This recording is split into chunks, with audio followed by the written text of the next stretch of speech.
Welcome to Goyal IAS. आज जो हम बात करेंगे वो करेंगे मध्य प्रदेश द्वारा जो लोक सेवा आयोग ने नोटिफिकेशन जारी किया है मध्य प्रदेश का रिगार्डिंग सिविल सर्विसेज, उस पर हम चर्चा करेंगे। और चर्चा करने का जो मुख्य उद्देश्य होगा, जो थीम होगी, वो ये होगा कि जो बालक बालिकाएं फॉर्म भरते समय गलती कर देते हैं जिसकी वजह से उनका अंत में सिलेक्शन नहीं हो पाता है, वो गलतियां ना हो और उनका सिलेक्शन हो। तो कुछ पॉइंट्स पे हमने चर्चा करनी है और आपने उसको ध्यान से सुनना है जिससे कि जब आप फॉर्म भरें आपसे कोई गलती ना हो। तो यहाँ पर देखिए 31/12 यानी कि 31 दिसंबर को नोटिफिकेशन आया था और यहाँ पर लिखा गया है जो आपका एडमिट कार्ड होगा उसको आप डाउनलोड कर सकते हैं 16 अप्रैल 2026 को। और जो ऑनलाइन जो आपने आवेदन करना है उसकी जो अंतिम तिथि है, लास्ट डेट है, वो है आपकी 9 फरवरी 2026। तो ये बात आपने याद रखनी है और ये भी याद रखना है कि लास्ट डेट के भरोसे नहीं बैठना होता है क्योंकि उसमें सर्वर का इश्यू हो जाता है। अब क्वेश्चन है कि सर अगर हमसे if in case last date से भी हम नहीं भर पाए तो क्या हम दोबारा फॉर्म भर सकते हैं लास्ट डेट के बाद भी? तो यहाँ पर आपको दिखेगा आयोग ने आपको इसका विकल्प दिया है, पर ये विकल्प जो है कि आवेदन जो तिथि है लास्ट 9 फरवरी 2026, इसके बाद अगर आप भरते हैं फॉर्म तो आपको विलंब शुल्क देना पड़ेगा, जो काफ़ी अच्छा खासा इन्होंने रखा है। राइट, अभी हम चर्चा करेंगे। तो देखिए आपके दो पेपर होंगे। प्रथम प्रश्न पत्र होगा सामान्य अध्ययन का, जनरल स्टडीज़ का होगा, इसमें सब कुछ आएगा, history, polity, geography, economics, right, general science, ये सब आएगा। राइट, सिविल्स का तो कॉमन ही होता है। और दूसरा है आपका सामान्य अभिरुचि परीक्षण, राइट, जिसे आप सीसेट भी कहते हैं। तो ये पेपर होगा आपका। तो पहला पेपर आपका सामान्य अध्ययन का 10 बजे से 12 बजे तक होगा, यानी कि 2 घंटे का पेपर है। और दूसरा पेपर होगा आपका 2:30 बजे से 4:15, ये भी 2 घंटे का है। राइट, तो बीच में आपको कम से कम 2 घंटे का, 2.25 घंटे का गैप भी है। अब हम करेंगे कुछ महत्वपूर्ण निर्देश जो हैं उनको समझने का प्रयास करेंगे। राइट, तो यहाँ पर आपको क्या दिखा है, राज्य सेवा जो प्रारंभिक परीक्षा है 2026 का, इसका जो ऑनलाइन आवेदन है ये कब से शुरू हो रहा है? ये हो रहा है 10 जनवरी 2026 से। तो आपने यहीं से इसको फिल कर देना है। और कब तक चलेगा ये मैंने बताया आपको, 9 फरवरी 2026 रात्रि 12 बजे तक। और ये जो साइट है, यहाँ 2 साइट से आप इसको, जो वेबसाइट दी गई हैं वहाँ से आप इसको फॉर्म भर सकते हैं अपना। ठीक है, तो जो कि है www.mponline.gov.in और दूसरा है आपका mppcs.mp.gov.in। अच्छी बात है, दो वेबसाइट के थ्रू हम भर सकते हैं तो जो समस्याएं होती हैं, सर्वर का इशू होता है, वो हमें कम दिखाई देगा। राइट, आगे देखते हैं आगे हमें क्या पता चलता है। Let's see. तो ये आपने देख लिया अच्छी तरह। तो अब देखिए जो मैंने आपसे कहा था कि अगर मैं लास्ट डेट जो है, जो आपकी 9 फरवरी है, मैं फॉर्म नहीं भर पाया किसी भी कारणवश, क्या मैं बाद में भर सकता हूं? तो इसका आंसर है हाँ, भर सकते हैं आप। ठीक है, भर सकते हैं आप, क्योंकि 9 फरवरी लास्ट डेट है। तो 10 फरवरी से 16 फरवरी आप रात्रि 12 बजे तक भर सकते हैं। तब आपको विलंब शुल्क कितना पड़ेगा? 3,000 का, 3,000 का। अब यानी कि अब सोचिए अगर आप 16 फरवरी तक भी नहीं भर पाए, अब आप 17 फरवरी से 1 अप्रैल तक भर सकते हैं पेपर। ध्यान दीजिएगा, 1 अप्रैल तक भर सकते हैं। तो उसमें जो आपका विलंब शुल्क होगा वो होगा 25,000 का। तो ये देखिए, तो यहाँ से आयोग ने कहीं ना कहीं एक अच्छी खासी एक कमाई का भी सोर्स अपनाया है कि जिससे जितना विलंब होगा वो उतना ज़्यादा पे करेगा। राइट, अब आगे देखिए क्या लिखा है कि जब ये विलंब शुल्क के साथ भरे गए जो ऑनलाइन आवेदन पत्र हैं आपके, उसमें कोई एरर आता है, अगर आप फॉर्म भरते हैं विलंब शुल्क के द्वारा, तो उसमें कोई भी एरर आता है, आप उस एरर को ठीक करना चाहते हैं, उस त्रुटि को ठीक करना चाहते हैं, तो प्रत्येक सेशन, यानी कि एक बार आप फॉर्म को, एरर को ठीक करना चाहते हैं तो प्रत्येक सेशन का 50 रुपये रहेगा। यानी कि अगर आपसे गलती हो जाती है फॉर्म भरते समय, क्या मैं दोबारा से फॉर्म को ठीक कर सकता हूँ, एरर को ठीक कर सकता हूँ, त्रुटि को ठीक कर सकता हूँ? तो आंसर है प्रत्येक सेशन का, प्रत्येक सत्र का आपको 50 रुपये देना होगा। और जो ये सुधार है, त्रुटि सुधार है, जो एरर करेक्शन है, वो केवल कब तक रहेगा? 1 अप्रैल तक। ये बात याद रखना, क्योंकि 1 अप्रैल तक ही आप विलंब शुल्क, यानी कि जो 25,000 रुपये है, लास्ट ऑप्शन, 1 अप्रैल तक फॉर्म भर सकते हैं। पर मैं तो बोलूंगा कि 9 फरवरी से पहले पहले आप फॉर्म भर लीजिएगा। ठीक है, जिसमें आपको विलंब शुल्क देने की जरूरत नहीं पड़ेगी। अब बालक बालिकाओं का प्रश्न आएगा, सर इसका अगर मैं 9 फरवरी से पहले पहले फॉर्म भर लूंगा या भर लूंगी तो कितना देना होगा चार्ज? वो चार्ज बहुत जेन्युइन होता है, आई थिंक 150 या 200 रुपये होगा, अभी हम देख लेंगे। राइट, पर विलंब शुल्क बहुत है। आगे बढ़ते हैं। ये बताया जा रहा है कि ये जो शुल्क है, ये जो फॉर्म भरा जाएगा वो केवल ऑनलाइन के माध्यम से ही भरा जाएगा। ये बात आपने याद रखनी है। कोई भी आप फॉर्म जो है वो मैनुअल, यानी कि डाक द्वारा नहीं भेजेंगे, वो बिल्कुल एक्सेप्टेबल नहीं होगा। तो कोई भी आपसे ये कहता है कि आप मैनुअल भी भर सकते हैं, तो बिल्कुल याद रखिएगा, बिल्कुल अलाउड नहीं है, केवल ऑनलाइन के द्वारा आपने ये भरना है। अब जो आयु है, इसमें आयु की गणना कहाँ से करेंगे? कि 1 जनवरी 2026 से करेंगे। और आयु अगर आप देखेंगे इसमें 21 साल से 40 वर्ष तक है, 21 साल से 40। मैं अभी आरक्षण की बात नहीं कर रहा हूँ, और आरक्षण में भी आपने ये याद रखना है, आरक्षण जो मूल निवासी होते हैं उन्हीं को मिलता है। अगर आप SC ST वर्ग के हैं तो आपको 5 साल का मिलेगा, परंतु शर्त यह है कि आप मूल निवासी, डोमिसाइल होना चाहिए आपके पास। बाहर वालों को, चाहे वो SC ST वर्ग के भी हैं, अगर अदर देन मध्य प्रदेश किसी और राज्य के आप हैं, तो आपको आरक्षण नहीं दिया जाएगा, आपको सामान्य समझा जाएगा, सामान्य वर्ग का समझा जाएगा। अर्थात आपके पास जो आयु है वो है अधिकतम कितनी है, 40 वर्ष, जो कहाँ से कैलकुलेट होगी, 1 जनवरी 2026 से। ये बात याद रखना है। और आयु की गणना जो होगी वो ली जाएगी आपकी 10th की मार्कशीट से, 10th की जो आपकी हाई स्कूल है, ठीक है, उसकी मार्कशीट से देखा जाएगा उसकी आयु। और इवन उसके जो पिता का नाम है वो भी उसी से मैच होना चाहिए। तो याद रखिएगा, कभी कभी ये देखा गया है कि बालक बालिकाओं के पास 10th की मार्कशीट होती है, 12th की मार्कशीट होती है, पिताजी के नाम में थोड़ा डिफरेंस होता है, तो आपने प्राथमिकता किसको देनी है, 10th की मार्कशीट को। ये बात आपने बहुत अच्छी तरह याद रखना है, वेरी इंपॉर्टेंट। आगे देखते हैं, जो परीक्षा शुल्क है आपका, वो आपने credit card, debit card, internet banking द्वारा किया जाएगा, ठीक है, ऑनलाइन भरेंगे तो ये सारे ऑप्शन आपको मिल जाएंगे। इसके अतिरिक्त अब कोई स्टूडेंट है, कोई बालक बालिकाएं हैं, उनके पास ये ऑप्शन नहीं है, तो वो क्या कर सकते हैं कि MP ऑनलाइन के अधिकृत कियोस्क मतलब होता है, कियोस्क मतलब होता है जो एक एक्सटेंशन काउंटर होता है ना, जैसे CSC का आपने देखा होगा, है ना, जो केंद्र की योजनाओं के लिए एक CSC सेंटर लगा होता है, वैसे ही क्या है कि जो मध्य प्रदेश का आयोग का जो कियोस्क होगा, जो ऑफिस एक्सटेंशन काउंटर होगा, उसके द्वारा भी आप नगद राशि द्वारा भर सकते हैं, ठीक है। तो वो आपको निकल जाएगा, वो आप मध्य प्रदेश की जो लोक सेवा आयोग है उससे आप फ़ोन करके पता कर सकते हैं कि कहाँ पर है आपका कियोस्क, ठीक है, अगर आप ऑनलाइन के द्वारा नहीं पे करना चाहते हैं। पर मेरी राय है आपने ऑनलाइन के द्वारा ही पे करना है। अगर आपके पास कैश है तो आप किसी दुकान में जाइए, इंटरनेट वाले साइबर कैफ़े के पास जाइए, उसको पैसा दीजिए, वो अपना कार्ड यूज़ करके, अपना UPI यूज़ करके आपका फॉर्म भर लेगा, ठीक है।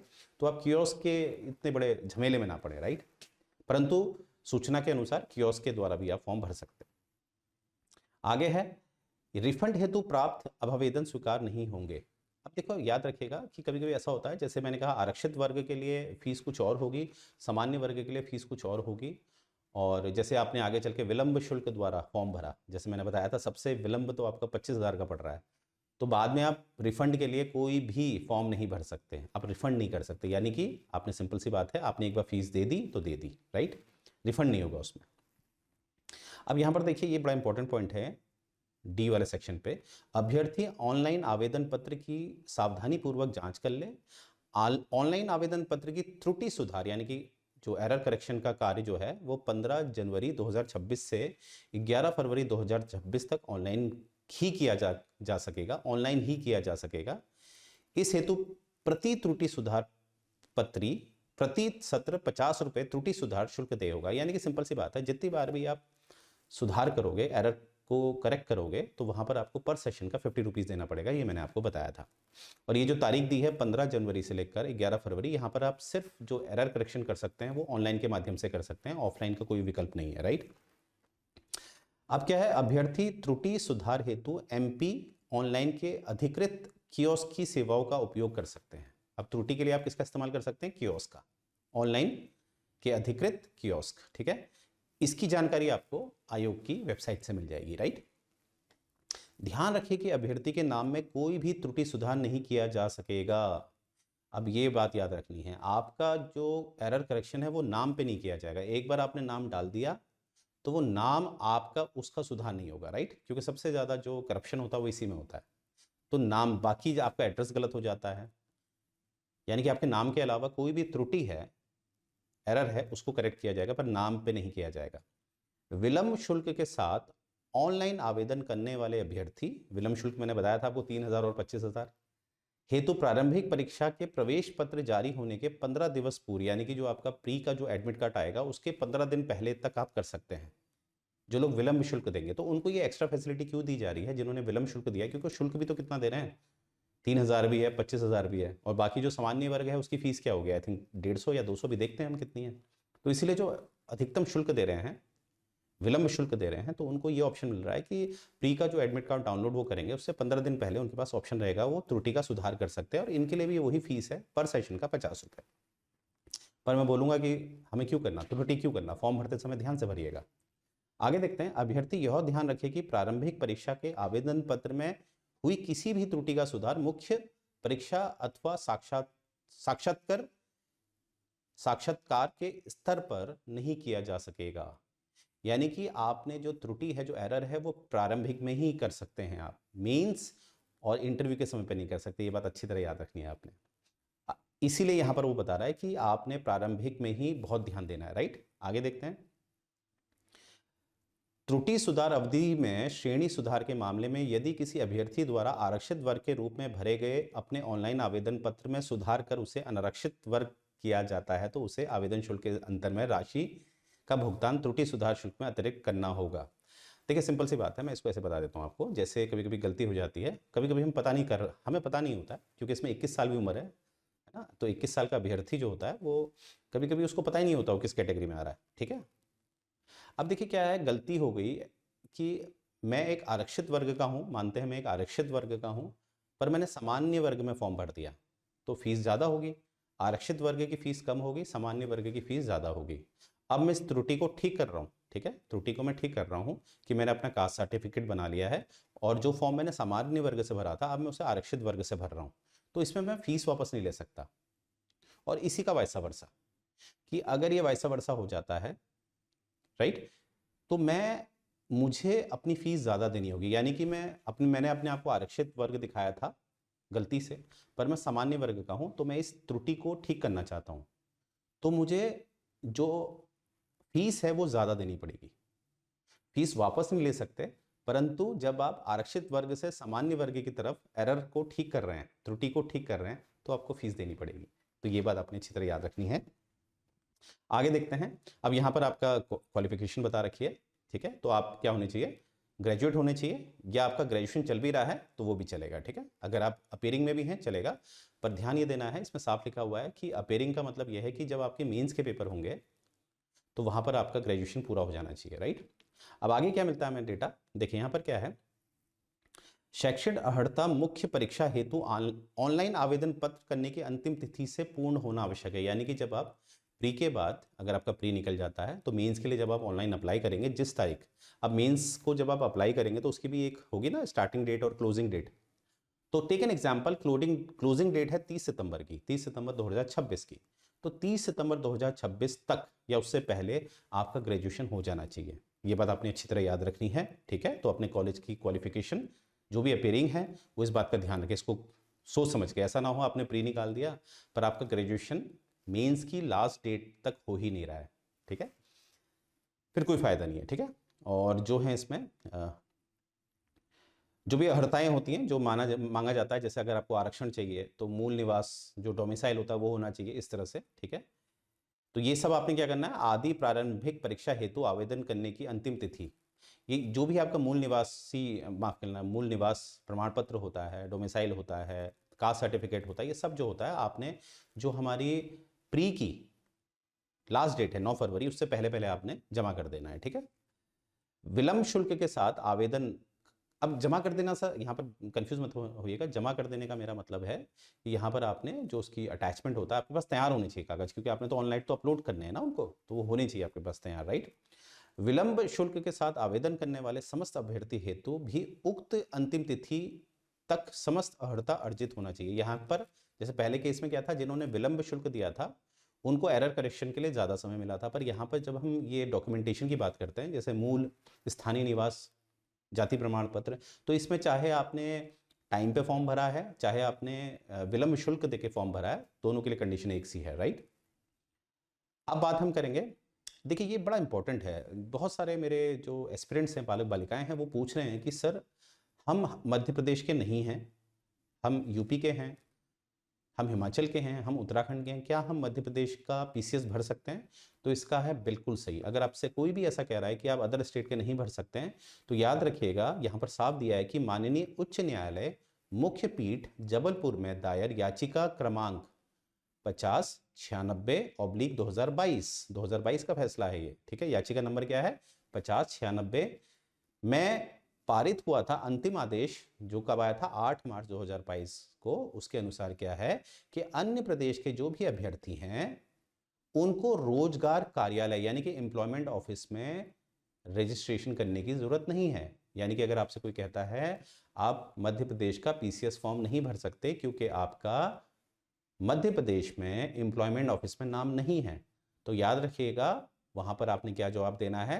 ये है आपकी पिटीशन याचिका 5096 2022 की। उसके अनुसार 8 मार्च 2022 को ये आदेश आया था माननीय उच्चतम न्यायालय का या उच्च न्यायालय का कि भैया ऐसा है, अगर आपका एम्प्लॉयमेंट ऑफिस में नाम नहीं है, रजिस्ट्रेशन नहीं है, तब भी आप फॉर्म भर सकते हैं। तो अन्य राज्य के जो भी मेरे विद्यार्थी हैं जो तैयारी कर रहे हैं काफी समय से, वो निश्चिंत होकर फॉर्म भरें, राइट। और देखिएगा आगे क्या है, आयोग द्वारा भर्ती विज्ञापनों में ऑनलाइन आवेदन पत्र आमंत्रण के समय अभ्यर्थियों के परीक्षा केंद्र आवंटन हेतु शहर की अग्रमान्यता एवं उपलब्धता के आधार पर आवंटित की जाती है।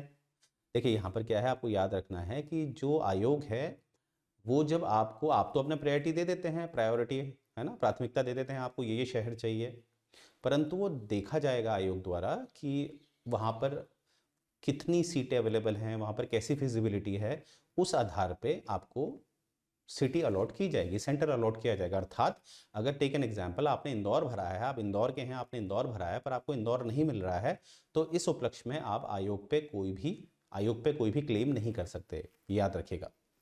आगे देखते हैं, आयोग द्वारा भर्ती प्रक्रियाओं में सम्मिलित अभ्यर्थियों को परीक्षा में आने जाने का नियमानुसार यात्रा व्यय प्राप्त करने हेतु, देखिए ऐसा है बहुत सारा जो, जैसे खासकर यहाँ पर आयोग जो है, जो मध्य प्रदेश के रहने वाले लोग हैं, जो SC ST वर्ग के लोग हैं, उनके लिए जो आने जाने का खर्चा है उसका भी प्रावधान यहाँ पर दिया गया है कि उनको खर्चा दिया जाएगा, ट्रैवलिंग अलाउंसेस दिया जाएगा, जो भी ट्रैवलिंग एक्सपेंसेस हैं वो दिए जाएंगे। पर वो भी क्या है, जो भी नियम अनुसार होगा, जो भी डॉक्यूमेंटेशन आपने रखने होंगे, जब आप वो शर्तें पूरी करेंगे तभी आपको आने जाने का खर्चा दिया जाएगा। तो यहाँ पर याद रखिएगा, आरक्षित वर्ग को आने जाने का खर्चा दिया जाएगा, इवन जो आर्थिक स्तर पे कमजोर वर्ग है उसको भी दिया जाएगा, और इवन महिलाओं को भी दिया जाएगा, राइट। परंतु मेरा ये कहना है कि इसमें काफ़ी लंबी प्रोसेस होती है। अभी आपने क्या करना, अगर आप नज़दीक रहते हैं, आपका उतना खर्चा नहीं हो रहा है, तो आप इस चीज़ को बाईपास करिएगा, परंतु आयोग द्वारा दिया जाएगा। पर अन्य राज्य के जो भी बालक बालिकाएं उनको नहीं दिया जाएगा, ये बात याद रखिएगा। और जो समझने वाली बात है हमारी, अब देखिए यहाँ पर आपको दिख रहे होंगे पद, दिख रहे होंगे, राइट। ये पद आपको दिख रहे होंगे, जैसे यहाँ पर राज्य प्रशासनिक सेवा में, यहाँ पर पुलिस विभाग में, तो इस तरह से अगर आप देखेंगे तो बहुत अच्छे पद हैं, राइट। और इसमें हॉरिजॉन्टल जो है वो रिजर्वेशन दिया गया है, वो होता ही है एज पर द रूल। बस आपको इतना याद रखना है, टोटल 155 पद हैं, तो काफ़ी अच्छी अपॉर्चुनिटी है। देखिए कुल पद कितने हैं, 155, तो बहुत अच्छी अपॉर्चुनिटी है, राइट। इसे मिस मत करिएगा। और एक बात समझिएगा, समस्त आरक्षण तथा उससे जुड़ी आयु सीमा की छूट मध्य प्रदेश राज्यों के संदर्भ में है। यानी कि मैंने अभी बताया आपको, जैसे जो रिजर्व कैटेगरी होती है, जैसे SC में अगर 5 साल का छूट दी जा रही है, इकोनॉमिकली जो वीकर है, आर्थिक स्तर पे जो कमज़ोर है, उनको भी अगर 5 साल की छूट दी जा रही है, तो ये केवल किन के लिए है, जिनके पास मध्य प्रदेश का डोमिसाइल है। अगर आप बाहर के राज्य के हैं, आपके पास मध्य प्रदेश का डोमिसाइल नहीं है, तो आपको ये छूट नहीं मिलेगी, ठीक है। ये चीज़ यहाँ पर बताई गई है। तो मध्य प्रदेश के मूल निवासियों को ही देय होगी, ये बात याद रखेगा, अन्य राज्य के लोग उसको ना अपनाएं। तो यहाँ पर देखिए, विज्ञापन तिथि 31 दिसंबर की है, ऑनलाइन 10 जनवरी से शुरू हो जाएगा, लास्ट डेट है 9 फरवरी, और 9 फरवरी के बाद विलम्ब शुल्क लगेगा, आप अच्छी तरह जानते हैं, ठीक है। और लगभग 25,000 तक विलम्ब शुल्क है, राइट। ये देखिए 16 फरवरी तक 3,000, और 16 फरवरी के बाद 1 अप्रैल तक कितना है, 25,000। तो इसमें हमने चर्चा करी। अब आगे देखिए, परीक्षा योजना। देखिए यहाँ पर क्या है, राज्य सेवा परीक्षा निम्नलिखित 3 चरणों में होगी। तो आपको पता है, प्री होगा, मेंस होगा, और आपका इंटरव्यू होगा, साक्षात्कार होगा आपका, राइट, इंटरव्यू मतलब। और यहाँ पर क्या है, पहला वाला आपका ऑब्जेक्टिव पेपर होगा, ओमार शीट पे होगा, और जो मेंस है आपका वो आपका लिखित होगा, सब्जेक्टिव होगा, राइट। ये चीज़ आपने याद रखनी है। अब इसके सिलेबस से रिलेटेड जो होगा उसको हम अलग उसमें बना देंगे, क्योंकि बहुत लंबा लेक्चर हो जाए, पहले आप इसको अच्छी तरह समझ लीजिए। और ये देखिए कुछ कोड हैं आपके, तो इस फॉर्म भरते समय आपने इस चीज़ को रखना है मायने। जैसे आप उज्जैन के हैं तो आपने कोड भर देना है 02, अगर आप पन्ना के हैं तो आपने कोड भर देना है 20। पर ये भी याद रखना कि हमारे आयोग ने साफ लिखा है कि वो डिपेंड करता है कि अवेलेबिलिटी कितनी है, फिजिबिलिटी कितनी है, उसके हिसाब से आपको जो आपका सेंटर है वो आवंटित किया जाएगा, ठीक है। यानी कि चेंज भी किया जा सकता है। और यहाँ पर देखो क्या बता रखा है, केवल मध्य प्रदेशों के निवासियों हेतु अभ्यर्थी अपने गृह जिले का चयन परीक्षा केंद्र के रूप में करे। वो यहाँ पर एक आपको राय दे रहे हैं कि अगर आपका जो भी जैसे अगर आप ग्वालियर के आसपास के हैं तो आप ग्वालियर में ही भरिए, आपको आसपास ही मिलेगा। जो मध्य प्रदेश के बाहर के निवासी हैं उनके लिए तो जैसे आप बाहर के निवासी होंगे तो आपका फॉर्म जब वहाँ जाएगा तो आपको तो कहीं भी सीट दे देंगे, परंतु अगर आप मध्य प्रदेश के किसी पर्टिकुलर प्लेस के हैं तो वो आसपास ही देंगे आपको। तो यहाँ पर ये बता रखा है, एक तरह से एक छूट दे रखी है मध्य प्रदेश के जो निवासी हैं कि उनको आसपास ही रखा जाए, उनको दूर ना जाना पड़े। अब कोई बाहर से राज्य से आ रहा है उसको क्या फ़र्क पड़ेगा, उसको तो कहीं भी जाना पड़ेगा, उसको तो अपने राज्य से दूर आ रहा है ना। तो ये बात यहाँ पर बता रखी है। अब देखिए यहाँ पर क्या बता रखा है, जैसे यहाँ पर गैर वर्दी पदों के लिए जो आयु सीमा है वो है 21 से 40, यानी कि जैसे मैंने कहा जैसे एसडीएम का पद है तो वहाँ पर जो गैर वर्दी पद है वो 40 वर्ष तक होगा। अब जैसे आप डिप्टी एसपी बनेंगे तो उसका जो पद है उसकी अधिकतम आयु है 33 वर्ष, और आयु की जो संगणना की जाएगी वो की जाएगी 1 जनवरी 2026 से, ये मैंने पहले भी बताया था। और जो वर्दी वाला है उसमें देखिए पुरुष का क्या है, जो ऊंचाई है वो 168 सेंटीमीटर होनी चाहिए और महिलाओं की 155 होनी चाहिए, और महिलाओं में तो नहीं, पुरुषों में सीने का फुलावा 5 सेंटीमीटर का मांगा गया है। देखिए बिना फुलाए 84 और फुलाए कितना होना चाहिए 89 सेंटीमीटर का, तो फुलावा कितना है 5 का डिफरेंस आ रहा है, 5 का 84 से 89 होना चाहिए, कम से कम 5 होना चाहिए, राइट। आगे देखिए, तो आपका जो ये अपेंडिक्स 1 है यानी कि परिशिष्ट 1 है, वहाँ पर हमें क्या दिखता है कि अनुसूचित जाति, अनुसूचित जनजाति, अन्य पिछड़ा वर्ग, शासकीय निगम मंडल, स्वशासी संस्थान, कर्मचारी नगरों, इन सबको कितनी छूट मिलेगी 5 वर्ष की। पर याद रखेगा ये उन्हीं को मिलेगी जिनके पास क्या होगा, डोमिसाइल होगा, ठीक है। और क्या है हमारे समझने वाली बात, ये देखिए यहाँ पर क्या है, अनुसूचित जाति, अनुसूचित जनजाति एवं पिछड़ा वर्ग कल्याण विभाग के अंतरजातीय विवाह प्रोत्साहन योजना के अंतर्गत पुरस्कृत। देखिए वहाँ पर क्या होता है, इंटरकास्ट मैरिज, बहुत सारे जो हमारे राज्य हैं आज देखते हो, हरियाणा है, मध्य प्रदेश है, काफ़ी राज्य हैं जहाँ पर इंटरकास्ट मैरिज को सपोर्ट किया जाता है। अब टेक एन एग्जाम्पल कि एक बालक है जो एससी वर्ग का है और उससे शादी करी है किसी जनरल कैटेगरी की लड़की ने, तो उस जनरल कैटेगरी की लड़की को, ठीक है, जो अगर जब उन्होंने इंटरकास्ट मैरिज करी थी तो उनको जो पुरस्कृत किया गया था, ठीक है, तो उनको भी लाभ मिलेगा 5 वर्ष का। हमारे केस में क्या है, लड़की जनरल है, लड़का एससी, और लड़की ने एससी लड़के से शादी करी, इंटरकास्ट मैरिज हुई धूमधाम से, तो वहां पर उनको पुरस्कृत किया गया, तो इस लड़की को जो जनरल है उसको भी अब 5 साल की छूट मिलेगी, राइट। तो ये चीज आगे देखते हैं। विक्रम पुरस्कार से सम्मानित खिलाड़ियों को भी सामान्य प्रशासन विभाग, यानी कि जो जिनको विक्रम पुरस्कार से सम्मानित किया गया है, खासकर जो स्पोर्ट्स में होते हैं, उनको भी 5 वर्ष की छूट मिलेगी, राइट। ये बात याद रखिएगा, अगर आप इस कैटेगरी में आते हैं तो याद रखिएगा। और क्या है, और उतनी बातें जो भी मैं बता रहा हूँ उस पर आपने बहुत कॉन्सेंट्रेट करना है, अगर आप इसको अच्छी तरह सुनेंगे तो आपका फॉर्म भरते समय आपको दिक्कत नहीं होगी, राइट, ओके। और जो बातें हैं इसमें आपको फॉर्म दे रखे हैं, जब आप शिकायत दर्ज करते हैं तो उन्होंने आपको एक ड्राफ्टिंग दे रखी है, एक पैटर्न दे रखा है कि आपने इस तरह से करना है, ठीक है, और ये बता रखा है। तो याद रखिएगा, अब जो भी बातें मैंने बताई हैं आपने उसको बिल्कुल अपने संज्ञान में उसको अच्छी तरह समाहित कर लेना है, राइट। और मेरी इन बातों को बार बार सुनकर जब फॉर्म भरेंगे तो इन बातों पे ध्यान देना है आपने। अब इससे रिलेटेड सिलेबस कैसा होगा, सिलेबस को हमने कैसे तैयार करना है, तो गोयला आईएएस बहुत जल्द आपके समक्ष ये वीडियो लेके आएगा, ठीक है, किस तरह से आपने तैयारी करनी है। और बहुत जल्द हम एक ऑनलाइन कोर्स भी लॉन्च कर रहे हैं, राइट। हरियाणा में तो हमारा नाम चलता ही है, यूपीएससी में भी हमारा नाम चलता है, और मध्य प्रदेश में भी देखिएगा, आप हमारी क्लासेस लीजिएगा, यूट्यूब चैनल में जाइएगा, गोयला आईएएस से गोयला करके लिखिएगा, आ जाएगा, तो वहाँ पर आपको हमारे लेक्चर्स देखिएगा। अगर आपको पसंद आते हैं तो कमेंट करिए, कॉल करिए, राइट। तो मुझे उम्मीद है ये मेरी जो इन्फॉर्मेशन दी है मैंने आपको, ये आपके बहुत काम आएगी। तो यहीं से इस सेशन एंड करते हैं। जय हिंद।